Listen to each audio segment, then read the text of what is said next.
We would be remiss if we didn't bring up Bitcoin as well. And as you know, gold is trading near all-time highs, and so is Bitcoin. And the two are often seen, especially in this industry, as safe havens. There's nothing to be afraid of from those two things.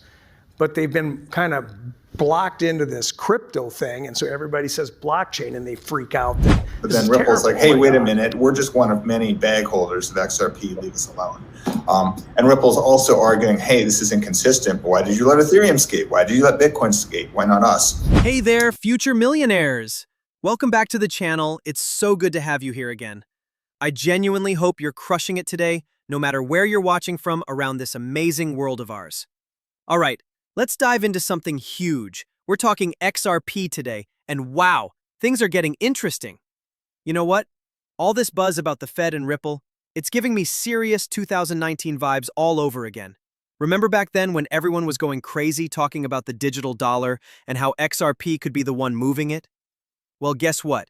It looks like everything's finally clicking into place, and it's happening right before our eyes. Now, here's where it gets really exciting. This isn't just me speculating. This is coming straight from Mr. Man at the Fed himself, working together with Ripple.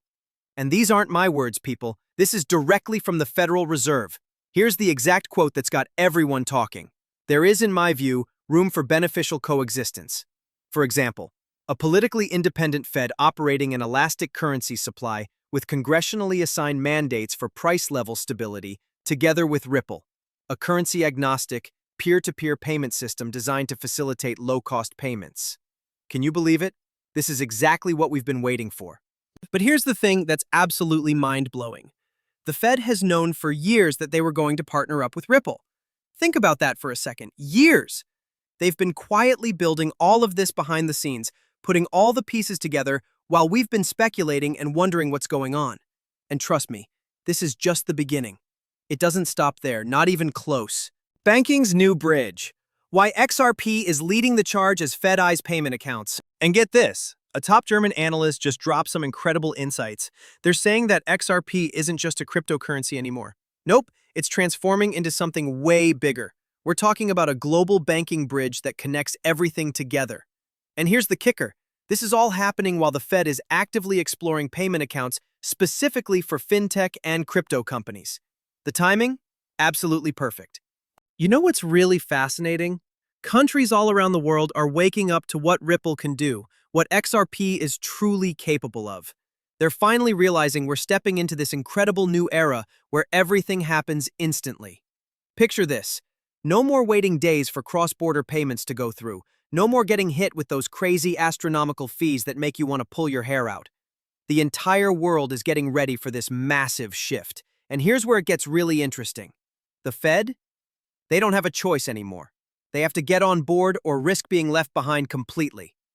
I honestly think they've been working overtime behind the scenes, especially leading up to 2025. And get this. I even suspect that while everyone was focused on that whole crypto crackdown drama that was happening, guess what the Fed was doing? They were quietly building out their infrastructure in the background. Pretty clever, right? Ripple provides the solution that the Federal Reserve needs. And it's all about payments. And then you see here, Ripple joins Fed's faster payments, steering XRP poised for a $4 breakout. Now, we knew that Ripple sits on the Federal Reserve's Faster Payments Task Force Steering Committee. And again, that goes way back to like 2017, 2018. And that was around the time where they were talking about paying out the stimulus back then in digital dollars. But then there was this, and this is what really solidifies it. So I asked Federal Reserve Governor Waller on Crypto America what his Bitcoin outlook is. Take a listen to this. We would be remiss if we didn't bring up Bitcoin as well. And as you know, gold is trading near all-time highs, and so is Bitcoin. And the two are often seen, especially in this industry, as safe havens and are trading at these highs, kind of reflecting maybe the market sentiment towards the economic uncertainty, if that's a term I could use, right? While the geopolitical outlook may be hard to predict, how do you kind of feel about your personal outlook towards Bitcoin? Look, I have always argued that Bitcoin was going to end up being something like electronic gold. It's a store of value. It promises no return. You buy it and hold it for some appreciation. That's exactly what you do. It's commodities like gold. That's it. There's nothing wrong with it. It has a positive price. Doesn't have any fundamental value. I don't think gold has really any fundamental value either, but Hey now, hey. Hey, you're going to make some jewelry, put it in your teeth. I mean, come on, this is given that stuff. You're not going to pay $4,000 for that. There's something else. But in economics, we know you can have these type of assets that are belief equilibria, that I'll pay this because I believe somebody will pay me that later. Even though there's no real, it's just the belief that somebody else would pay you.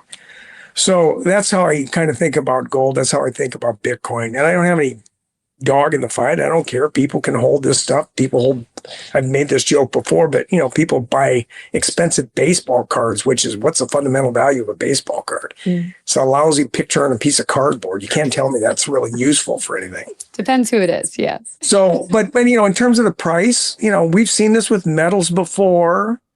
When I was in college, there was a huge run up in gold, and gold was just going to keep going forever. And guess what? It came way back. So this is the thing with these kind of commodities. They'll have these bull runs and then they have these crashes. And so I kind of think maybe right now there's concern about geopolitical sensitivity. There's buying of gold by central banks, worried about sanctions. There's lots of reasons people are doing this, but it's not necessary. And then there's always the momentum trade. I'll buy it if I think somebody buys it for me. And as long as I sell it before it crashes, that's okay. Those trades always tend to happen. So, let it run. If it crashes, some people lose their wealth. It's not my job to protect people's wealth, as I say that all the time. Okay, so this guy absolutely broke everything down for us, and it was fascinating. He started talking about how central banks are stacking up on gold like crazy. And then he made this really interesting point about gold actually having real-world utility. Stuff like jewelry, dental work, actual physical uses. But then he got to Bitcoin, and this is where things got spicy. He basically said Bitcoin runs entirely on a belief system. And you know what? That's exactly what I've been telling you guys all along. With Bitcoin, you're literally betting that someone else will pay more for it than you did. It's all about that belief that the price will keep going up. But here's the kicker. He pretty much said Bitcoin has zero utility, no real use case whatsoever. And oh man, did that ruffle some feathers. I saw Bitcoin supporters going absolutely crazy in the comments, saying stuff like, he has no clue what Bitcoin is, and he doesn't understand crypto. The usual defensive reactions. But here he actually understands crypto. This is him back in February of this year. Okay, let's talk crypto more broadly now, beyond stablecoins. The Fed working with the private sector, as we talked about the history of the Fed, same thing, goes back to 1913. This is what the Fed is supposed to do, work with the private sector in this country. But now we have this new, rising, emerging class of assets in this country, crypto assets. And how do you see that, crypto more broadly, beyond stablecoins, interacting with the traditional banking sector? Well, I think in the crypto world, I focus on things in the crypto world that look like payments. The other objects that might have properties that look like a commodity or may look like a security, those are out of my remit. Those are things that would have to be dealt with by other agencies. So I don't spend a lot of time thinking about how to do things with those types of assets. I only worry about payments that look more like bank deposits, if it's a payment instrument. So that's the stuff I'm particularly interested in. But in the crypto world in general, many people have heard me say it, but I think of the crypto world is always, there's three buckets. There's an object that's being traded, there's a technology for doing that trade, and then there's a technology for recording the history of that trade and proof of that trade. Now, when you go to the grocery store and you buy an apple, the apple's the object. You pull out your credit card, there's a reader, you tap it. That's the technology for doing the transaction. And then it spits out a receipt, okay? In the crypto world, the object is a crypto asset of some type. Smart contracts, tokenization are the technology for doing the payment, and then the blockchain is just the receipt. It's the record of the transaction happening. Those last two things are just technology. There's nothing to be afraid of from those two things. But they've been kind of blocked into this crypto thing, and so everybody says blockchain, and they freak out that this is terrible, oh my God. So it's, that's why we want to, like even at the Fed, the digital assets group that I kind of oversee, we spend a lot of time thinking about digital payments and how to use technology and what the possibilities are and how to innovate with these things. It has nothing to do with the crypto object. It's just a way of doing payments. So that's kind of how I look at it. Whatever the crypto object is, knock yourself out. like I said, will spend $1 million or more for a baseball card. Go ahead. I'm not going to, but you're free to do it, buy whatever collectible object you want. And that's your choice, and there shouldn't be a lot of opposition to it in some sense unless there's real danger involved. So you're focused on the crypto from the rail side, the payment side. The rail and payments, that's for me personally, that's what I view as my lane, and that's what I'm trying to stay in. Do you think the Fed has a good sense, and because we think about this a lot from our research side, of how much crypto is being used in payments? Sometimes it's hard to understand this data in close to real time. Well, I think if you look at the data, almost all payments in the crypto world are done with stablecoins, right? There is always a medium of exchange that becomes the common standard for how you do payments for whatever object you buy, going in or out of exchanges, and that's kind of what happened with stablecoins. So right now they're mainly used in the the Ethereum world, and that's a completely separate set of rails from what we do on our day-to-day life. But someday those rails may interchange and figure out a technology that you can move back and forth across these relatively easily. But here's what's brilliant. He actually gets it. He understands exactly how Ripple and XRP work in the real world of payments. And that's precisely why they're choosing to partner with Ripple. Because Ripple doesn't just move money. It actually makes the US dollar stronger. Think about this for a second. Imagine being able to send US dollars anywhere on the planet in just seconds, and it costs you less than a penny. Less than a penny. That's absolutely mind-blowing and totally game-changing technology right there. And honestly, that's what everyone's been desperately waiting for. If you really want to make US banks stronger and more competitive, you've got to start with how transactions work. Because let's be real here, nobody wants to walk into their bank, fill out paperwork for a wire transfer, and then sit around for 3 whole days wondering if their money's actually going to show up. And during those 3 agonizing days, you're just sitting there, fingers crossed, hoping everything goes smoothly. Meanwhile, you've already been hit with some ridiculous fee that probably cost you $50 or more just to move your own money around. It's honestly crazy when you think about it. That old, broken system absolutely has to end. And guess what? That's exactly what the Fed is working on right now. They know the current way of doing things is completely outdated. And speaking of massive changes, check this out. XRP just saw a huge 60% spike in new users. That's not a coincidence, people. When you see numbers like that, you know something big is happening behind the scenes. So here's what's absolutely fascinating. Tons of new people are jumping into XRP right now. The XRP ledger data is showing some incredible numbers. We're talking about a massive 60% increase in daily activations, plus a huge surge in brand new XRP accounts that's got everyone in the market talking this week. Get this, on October 21st alone, more than 5,000 new accounts were created. That's the highest we've seen in weeks, which shows people are getting seriously interested again. And this is happening at a time when the XRP ledger and the broader XRP market have been struggling to find their footing. But let's be honest here. The entire market is pretty chaotic right now. It's not just XRP, it's everything. And you know why? Because Bitcoin is all over the place. 1 minute it's climbing up, looking great, and then boom, some political drama happens and it crashes back down, dragging every other crypto with it like dominoes falling.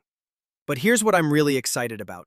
Once we finally get proper regulations, real clarity, and that level playing field we've all been waiting for, I genuinely believe XRP is going to break free from Bitcoin's influence completely. It won't be following Bitcoin's every move anymore. I honestly think we're about to witness something huge. Utility-focused cryptos like XRP are going to completely break away from Bitcoin's shadow. They're going to do their own thing. And speaking of impressive, let me blow your mind with this stat. The XRP ledger has been running strong since way back in June 2012. We're talking over 12 years of solid performance. And now, it's approaching this absolutely incredible milestone of 100 million ledger entries. Think about that for a second. 100 million. That's not just a number. That's proof of how resilient and rock-solid this technology has been since day one. While other projects have come and gone, XRP has just kept building and growing stronger year after year. Okay, so we're literally about to witness history being made. The XRP ledger is on the absolute brink of hitting a massive milestone that's been 13 years in the making. Since launching back in June 2012, this network has been chugging along, and now it's just moments away from recording its 100 millionth ledger. Let me give you the exact numbers here. According to the XRP Ledger Blockchain Explorer, we're currently sitting at 99,694,897 ledgers. That means we're only 305,103 ledgers away from that incredible 100 million mark. We could literally hit this milestone any day now. But here's what makes this even more impressive. This thing is absolutely battle-tested. And I mean seriously battle-tested. You know why? Because Ripple didn't just build some cute little experimental network. No way. They built something powerful enough to move the world's money. We're talking about global financial infrastructure here. They couldn't afford to build something that falls apart the moment there's a little traffic congestion. We've all seen what happens with other networks, right? A few extra transactions come through and boom, everything crashes or slows to a crawl. But XRP, it just keeps running, day after day, year after year. Tom, and that's exactly why the XRP ledger was built from the ground up to serve the entire planet. Global scale, global ambitions. Now here's where things get interesting, and honestly pretty ridiculous. There's this article from Digital Asset Investor that absolutely roasts Ripple, and I've got to share this with you because it's both hilarious and tells us something important. Listen to this.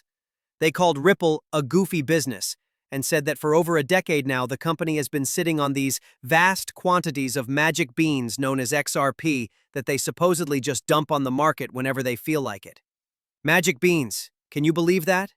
Then they go on to say, it's not clear why anyone needs these magic beans, but people buy them anyway.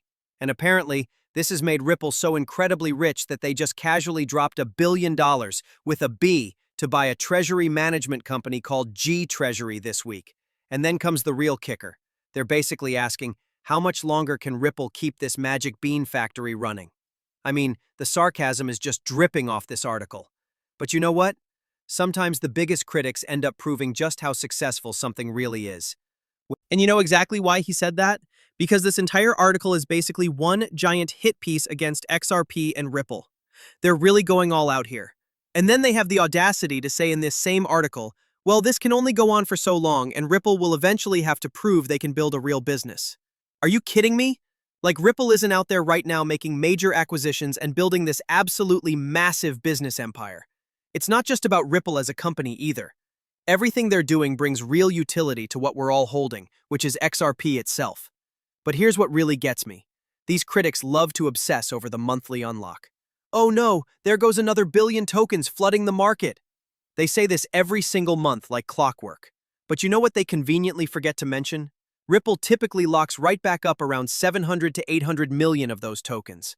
So we're really only talking about maybe 200 million tokens that actually stay in circulation. And guess what happens to most of those?